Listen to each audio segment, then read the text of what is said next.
I knew I should have said something the second his hand slid lower than usual. Not by much, just enough to make my breath hitch and my thoughts scatter. His palms moved with that same practiced calm he always had, guiding me deeper into a stretch. But this time his fingers lingered.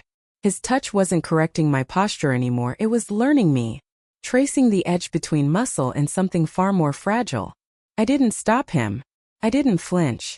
Instead, I let the silence thicken between us, warm and charged, like the air before a storm. The studio was quiet. Just the faint hum of the air conditioning and the soft rhythm of our breath. We were alone, surrounded by mirrors, empty mats, and flickering candlelight that made everything feel like a dream I should have woken from. I was on all fours, arching into a modified cat-cow pose when he knelt beside me. His voice was low, barely above a whisper. Breathe into it. Let go. But it was him I was letting in. His fingers trailed along my spine, feather-light. I felt the goosebumps rise before I even registered the touch. When he reached the base of my back, he paused just long enough for my whole body to tense, then melt. That's when I knew this wasn't about alignment anymore. Something had shifted. In him. In me. In the air between us. And I still didn't stop him. Worse, I leaned into it. There's a kind of heat that builds not from friction but from restraint. A low burn that starts deep in your chest and moves outward until every inch of you feels like a live wire. That's what I felt in that moment. Every nerve leaning into his silence. Every breath betraying how much I wanted more. He didn't say anything. He just stood slowly, walking behind me as I held the pose, pretending I was still focused on my breath. But I wasn't. I was imagining what would happen if I turned around. If I reached for him. If I let myself collapse into whatever this had become. And the craziest part? It wasn't the first time I'd thought about it. It was just the first time he made me feel like, maybe he had too. It started innocent. At least that's what I kept telling myself. I signed up for yoga because I couldn't breathe anymore. My job was draining me, my relationship had recently imploded in the kind of quiet, soul-dulling way that doesn't leave you crying, just empty. I needed something that would bring me back into my body. Something that made the silence in my head feel peaceful instead of suffocating. That's when I found him. Daniel. He wasn't like the other instructors. He didn't flood the room with spiritual buzzwords, or try to impress anyone with handstands. He was grounded, calm. His voice had this low, velvety tone that seemed to sync perfectly with your heartbeat if you closed your eyes. The first time I met him, he barely looked at me. Just nodded, handed me a mat, and told me to stay present. But the way he moved. The way he watched, not in a creepy way but like he saw things most people missed. The way your shoulders subtly curved from too much screen time. The way your breath shortened when your mind wandered. The way your eyes flickered when you were trying not to cry during Shavasana. After a few group classes, he suggested private sessions. It might help you focus more deeply, he said. You carry a lot of tension in your body. Most people do. Tension. That word hit a nerve. And he wasn't wrong. I was constantly carrying something. Guilt, longing, loneliness. It had built up in my body like armor. So I said yes. Once a week became twice. Then more.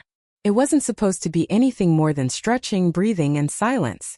But sometimes, in the middle of a session, I'd catch myself watching the way his shirt clung to his back when he moved. Or I'd feel my body reacting to his nearness. Not in fear, but in some soft, involuntary ache. It was never obvious. Nothing crossed the line. Until last Thursday. Until that moment on the mat, his hands, my breath, the quiet space between us pulsing with something unsaid. The worst part? I didn't tell anyone. Not even my best friend. Because deep down I wasn't confused. I wanted it. I just didn't understand why I felt like he wanted it too. I started to notice the small things first. The way his fingertips would press just a second longer than needed when adjusting my hips. The way his palm settled flat against my lower back. Not with pressure, but with something warmer. More aware. Sometimes I'd catch his gaze lingering in the mirror. And when our eyes met, he didn't flinch or pretend he wasn't looking. He just held it. Steady, unreadable, almost daring me to look away first. I never did. At the start of every session, he'd greet me with the same line. Let's start by getting grounded. But lately I felt anything but grounded. My balance was off. My breath would catch during poses that never used to faze me. My limbs felt too warm. His presence wrapped around me like heat, like gravity, like something I couldn't name but didn't want to escape. One day I arrived early. The studio was empty. Dim light spilled through the windows, turning everything gold and soft. I sat on my mat, stretching in silence, trying to calm whatever had started spiraling inside me these past few weeks. He walked in quietly, barefoot, hair still damp from the shower. A towel slung around his neck. "You're early," he said, surprised. "Couldn't sleep." He nodded, studying me like he could read the reasons etched into my skin. We didn't speak again for a while. He just walked behind me, slowly circling, and I swear I could feel his breath against my shoulder even though he hadn't touched me yet. That day's session was different. He didn't give many verbal cues. Just soft touches, my shoulder, the curve of my waist, the inside of my thigh as he guided my leg into a deeper stretch. Every adjustment sent little tremors through me, like my body was slowly unraveling beneath his hands. I felt it. I know he did too. There was this one moment we were doing a partnered pose, something about trust and leaning. I had to let myself fall back against him. His hands gripped my waist to steady me, and for one suspended second, I let myself sink fully into him. His breath hitched. I felt it. His hands tightened just slightly, just enough, and then he stepped back. Let go. But everything inside me stayed wound tight. My breath, my heart, my thoughts. He hadn't said a word. Hadn't crossed a line. But the air between us was no longer innocent, and we both knew it. I kept telling myself I was imagining it, that the way his fingers brushed my wrist as he handed me a block was just practical, that his voice dropping lower every time he said my name was just part of his calming instructor tone. But my body didn't believe those excuses anymore. Neither did his. It was a Thursday evening, late enough that the building was nearly empty, quiet enough to hear the rain outside tapping against the windows like it was asking to come in. He had offered to give me a longer session, something restorative, slower. I said yes, pretending I needed it for stress. The truth? I just wanted more time with him. More space where our closeness didn't feel like a mistake, just part of the practice. We moved slowly that day. Long stretches, deep breathing, everything measured. He guided me into a reclined twist and then knelt beside me, one hand cradling my shoulder, the other anchoring my thigh. I could feel the warmth of his skin even through my leggings. "Breathe," he whispered. But my lungs had forgotten how. I stared at the ceiling, pretending to focus, but all I could feel was the way his palm curved over me. So gentle, so deliberate, like he was trying to memorize the shape of me. His thumb brushed once over the side of my rib cage. Not enough to be labeled anything, but enough for me to feel it like a spark. "Too much?" he asked, his voice low, almost careful. "No," I said, and it came out too quickly. He exhaled, just a soft sound, and shifted closer. For the next pose, he helped me sit upright, guiding my spine against his chest for support. I was practically in his lap. His arms came around me to pull my arms into a stretch, and just like that, we were breathing together. My back against his chest, his hands covering mine. The slow rhythm of our breath syncing up, like we'd been rehearsing it in secret. I felt him hesitate. Not visibly, but in that stillness, in the way his fingers paused, in the way his chest stayed expanded just a second too long behind mine. And then he let go. He stood, stepped away, and gave some vague instruction I couldn't hear over the rushing in my ears. We didn't touch like that again for the rest of the session. But it didn't matter. My skin still carried the imprint of his hands. My pulse still followed the rhythm of his breath. We hadn't crossed the line, but we'd stepped right up to it. And for a moment I think we both wanted to leap. The session that changed everything didn't start any differently. He greeted me with that same calm voice, dimmed the lights, played the soft instrumental playlist he always used. But there was a weight in the air. Like both of us knew something was going to happen. Even if we didn't say it. It had been building for weeks. The touches, the silences, the way our breath would sink, then drift apart like it didn't know which of us to follow anymore. That night, the studio felt impossibly quiet. The rain from earlier had turned to fog, blurring the windows and wrapping us in a kind of intimacy that didn't need words. He had me lie down in a restorative pose, hips elevated, arms open. "It's about surrender," he said. And I almost laughed because that's exactly what my body had been aching to do.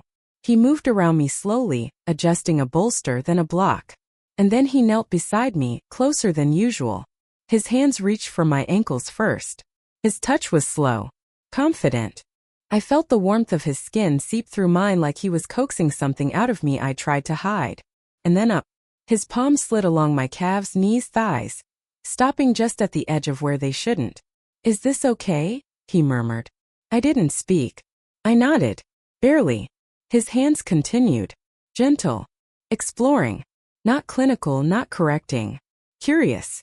Like he was feeling every part of me with a question I already knew the answer to. When his hands reached my waist, he didn't move further. He just paused there. And I broke. I sat up too fast, breath caught in my throat.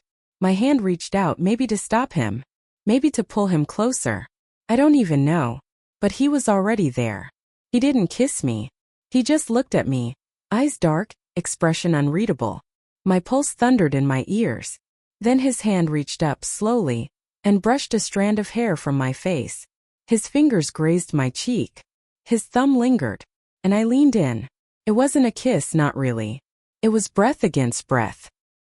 His forehead resting against mine. The moment just before a kiss. The one you remember more than the kiss itself. My whole body was trembling. His fingers were on my jaw, my shoulder, the small of my back. Every point of contact pulsed like it had its own heartbeat. I didn't say stop, and he didn't ask again. We stayed like that, wrapped in something fragile and electric, until his hands began to move again. Slowly, reverently. No rush. No words. Just heat. Just yes. His touch didn't feel like permission, it felt like surrender. Everything was slow. Measured. Like if either of us moved too fast, the moment would shatter. I didn't care. I wanted to dissolve into that stillness. Into him. His hands moved across my back, fingertips barely grazing the curve of my spine. And I felt it like my body was unraveling breath by breath. Every part of me tuned to the places where his skin met mine, where his breath warmed the air just inches from my neck. We didn't speak. There was no need. The silence between us said everything. He guided me down to the mat, but this time there was no stretch, no cue, no posture. Just the hush of our bodies drawing closer. The rustle of fabric. The faint creak of wood beneath us. His mouth never touched mine. Not yet. But his forehead stayed pressed to mine. Like he couldn't let go of that one fragile point of contact. Like it was grounding him. Or maybe giving him the courage to keep going. My hands were in his shirt before I realized I'd moved. I wasn't thinking anymore. I was feeling. Skin. Heat. His breath catching every time I traced a new place. As if he'd been holding himself back for so long. The gentlest touch undid him. And God, he was gentle. Every movement was careful, almost reverent. Like he was memorizing the way my body reacted. The way I tensed. Melted. Reached for him without meaning to. My body arched without asking permission. My breath trembled when his fingers brushed the underside of my arm. Then traced the edge of my ribs, soft, unhurried. Like he was listening to a rhythm deeper than breath. I could feel the weight of him. His warmth, his hesitation. The way his body pressed against mine but never demanded. Just waited. Asked without words. I said yes with every breath. There was no control left. No teacher and student. No right and wrong. Only this. His hand slid beneath my shoulder blades to lift me into him. And I let myself go completely. My body moved with his like we'd done this 1,000 times in another life. There was no rush. No need to reach anywhere. We were already exactly where we shouldn't be. And it was perfect. Afterward, the room felt different.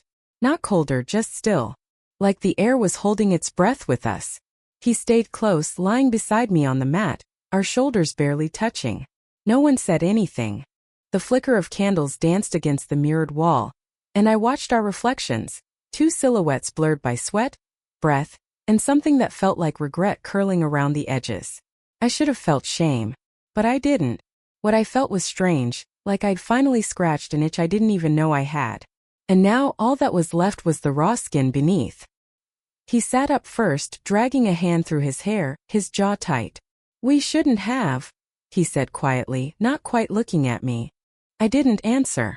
Because I wasn't ready to agree. And I wasn't ready to lie either. I just watched him, waiting for his face to soften again. Waiting for the hands that had just touched me like I was something sacred to reach for me again. They didn't. He stood, moving with that same calm precision, but now it felt distant, rehearsed. He picked up a towel, wiped his palms, adjusted the edge of his shirt like he was trying to return to the instructor version of himself. The version that didn't tremble. The version that didn't fall. I pulled my knees to my chest, wrapped my arms around them. My body still tingled, still carried the memory of where he'd been. But the warmth was fading. Fast. He finally turned to me. His eyes were soft now, but guarded. "This can't happen again," he said. It wasn't a question. I nodded slowly, though my chest ached with something that felt like a lie. I dressed in silence. He walked me to the door like nothing had happened, offering me a bottle of water and a quiet, "Take care. Take care." Not goodbye. Not a promise. Just a closing phrase to seal a wound we didn't even have the time to examine. The door clicked behind me, and I stepped out into the cool night air. But even as I walked to my car, I could still feel his hands. The weight of them. The warmth. And I knew it wasn't over. Not really. I didn't go back the next week. Not because I didn't want to. I did. More than I wanted to admit. But I needed to feel like I was still in control of something, anything. That night with Daniel had left me floating somewhere between obsession and confusion. I didn't regret it, but I didn't understand what it meant to him. A few days later, I got a message from a number I didn't recognize. No words. Just a link. I almost deleted it. Thought it was spam. But something made me click. My stomach dropped. It was a private video, hosted on a site I'd never heard of. Password protected, but I didn't need the login to see the thumbnail. It was the studio. Our studio. The frame was wide, angled high like from the corner of the ceiling. My mat was visible, and so was I. Lying there, stretching, moving, and then him. The entire session. Every moment. Every touch. I slammed my laptop shut, my hands shaking. For a full minute I just sat there, trying to convince myself I hadn't seen what I just saw. That it was a mistake. That it was someone else. But I knew the curve of my own back. The way my body moved when I trusted him. The way I surrendered. I never saw the camera. Never imagined he'd record something so intimate without a word. Without my consent. I felt sick. Angry. Exposed. But the worst part? A small, hollow part of me still wanted to know why. Why would he do that? To relive it? To share it? Was I just material? I never confronted him. I couldn't. Not yet. But I blocked his number. Deleted the scheduling app. I haven't stepped foot in a yoga studio since. Still, sometimes when I lie awake at night, I think about the way his hands moved that day. About the way it felt to be touched like I was something precious. And I wonder, was it ever real for him? Or was I only ever something to watch?